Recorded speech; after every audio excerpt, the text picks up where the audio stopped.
For the month of August, I've been taking John chapter 4, the woman at the well, and using that on Sunday mornings and these Bible studies to talk about worship, but also about other aspects of this event in the life of Jesus. There's just so much that comes out of this. Laura Bennett sent me a video that she found that reminded her of the woman at the well. And after I watched it, I thought, it really does, and I wanted to share that with you. So watch this video and think about the woman at the well. Dear Christian, instead of badgering me into going to your church, why not invite me over for dinner? Instead of brutalizing me with your opinion of the way that I sin, why not sit with me and ask me how I got to this place? At the end of the day, I don't know it right now, but I just want to know what Jesus looks like. And you're the only person in my life who can show me that. Sincerely, the girl that I was before I met Jesus. What do you think? Yeah, when you think of that through the perspective of the woman at the well, it really just kind of jumps out at you. I'm going to read part of that John chapter 4, verses 27 through 30, and it's going to connect into what you just watched. Just then his disciples returned and were surprised to find him talking with a woman. But no one asked, "What do you want?" or "Why are you talking to her?" Then leaving her water jar, the woman went back to the town and said to the people, "Come see a man who told me everything I ever did. Could this be the Christ?" And they came out of the town and made their way toward him. Now, I want to talk today about sharing the wonder. There are two situations here where people wondered at what was going on. First of all was the disciples. If you remember John chapter 4, Jesus was at a well. His disciples went into Sychar, the next city, a Samaritan city, to find food, to come back only to find Jesus talking to a woman, which was highly unusual for a Jewish man, especially a Jewish biblical teacher. But they were concerned about what he was doing and why they were even there in the first place. And they wondered at this. Why is he doing this? But there's also another sense of wonder, and it's the woman herself. She left the water pot. She was coming back, and she brought half the town with her. Now think about that. Sometimes we wonder at a situation that we don't quite think is right. Why are they doing that? But then we wonder at the fact that I have found something amazing and I want to bring people. I brought this out the last time I preached on this on Sunday morning. It's interesting that 12 men went into a city looking for food and they didn't bring one person back with them to meet Jesus. You know why? They didn't want them. They didn't want any of these Samaritan people coming. But the Samaritan woman goes, she brings half the town. Isn't that just kind of a wonder? Look how we share things when we find about new situations. Now, when Jesus talked with this woman, he compelled her to face herself and to see herself the way she really is. That's usually the last thing we want to do. The last thing we want to do is be introspective, to really see ourselves the way we really are. But Jesus does this with such kindness and with such openness that people just couldn't help but do it. Think about Peter when Jesus was on his fishing boat and he said, "Cast out the nets." He said, "Lord, I've been fishing all night long, didn't catch anything." He said, "Try it again." And he got a full net. And you remember what Peter did? After he got the fish on board, he realized this is no ordinary man. This is no ordinary moment. And he got on his knees before Jesus and he said, "Depart from me, Lord, because I'm a sinful man." Have you ever felt that way? Have you ever had your inner self revealed in that way till you notice, I'm in trouble. This is not good. Again, we try not to experience that, and yet Jesus wants us to experience that because, do you know the next thing that Jesus said to Peter? Don't be afraid. From now on, you're going to catch men. Wouldn't that be a wonderful thing to hear when you've been exposed, when your heart has been revealed, to hear the one who made you say, don't be afraid. It's okay. From now on, you're going to fish for men. That's exactly what this woman experienced. Usually the last thing we want to do was the first thing that Jesus did, which was reveal her heart. But he did it with such kindness and lovingness that it changed her.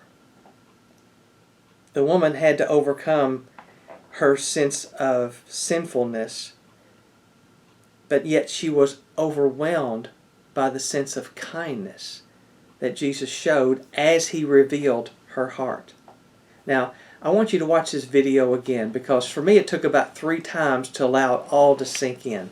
So watch this video again and think about what this young lady is saying in light of what this woman was experiencing in John chapter 4. Dear Christian, instead of badgering me into going to your church, why not invite me over for dinner? Instead of brutalizing me with your opinion of the way that I sin, why not sit with me and ask me how I got to this place? At the end of the day, I don't know it right now, but I just want to know what Jesus looks like. And you're the only person in my life who can show me that.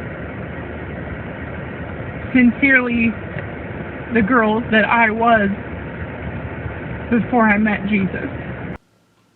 See what I'm talking about? The more you watch it, the more it begins to sink in what this young lady is saying.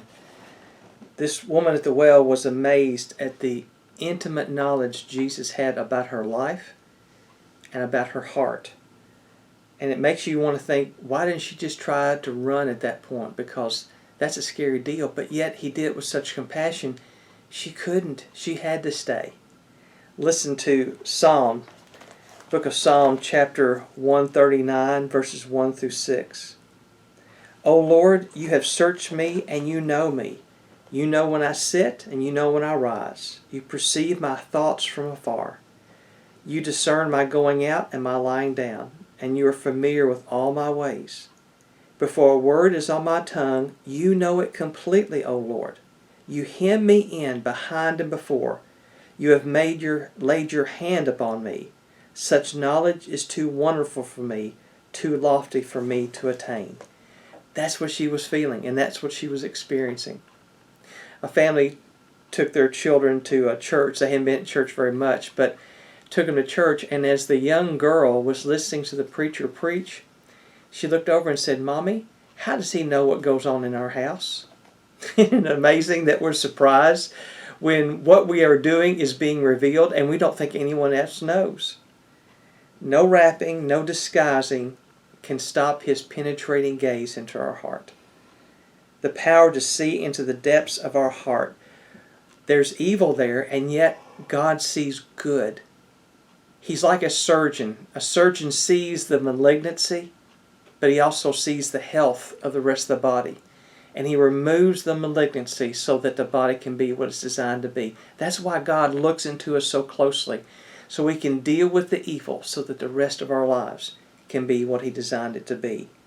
Jesus led her into a conversation using things she already knew. She had water. He offered her living water. She was not very successful at relationships, obviously. Jesus was offering her a relationship that would change her life. She wanted to talk about worship, but Jesus wouldn't let her talk about where to worship. Jesus says, worship is in your heart. She needed hope that God would send someone, and Jesus said, He did, and it's me. I've come for you. That's powerful, and that's the kind of witness that you and I can have with people. The instinct of the woman was, once she discovered this, she had to go share it with somebody. Isn't it interesting that once you find something amazing, it's not complete until you go and tell someone. You learn something amazing and you want to share it with someone. You see something amazing. It's hard to watch it yourself. You want someone to know it. That's what happens in the Christian life. There's 2 sides to it. Discovering it and sharing it. Because once you've discovered something in the Christian life that has so radically changed you, you just naturally want to share it with others. This woman goes back to the very town that the 12 disciples had just left, and they brought no one.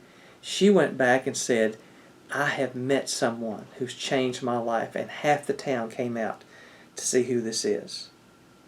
No discovery is complete until you share it, until you let others know about what's happened in your life as well. We can't communicate Jesus with others until, first of all, we found Him for ourselves and we see what He can do in our life. We say, you know what? He can do this in your life as well. She was sinful, but now she was saved. She was living an unbelievable lifestyle, and yet now she's forgiven. She was a hated, dreaded Samaritan, but now she was a child of God. First, to find Him was one thing, but then to tell others about Him. That's the wonder, that's the excitement that you see in this passage. Don't grow stagnant. Keep learning and keep sharing. The desire to tell what she had discovered was more important to her than her shame. You know, in fact, when you tell your story, don't leave out the fact of some of the knucklehead things you've done.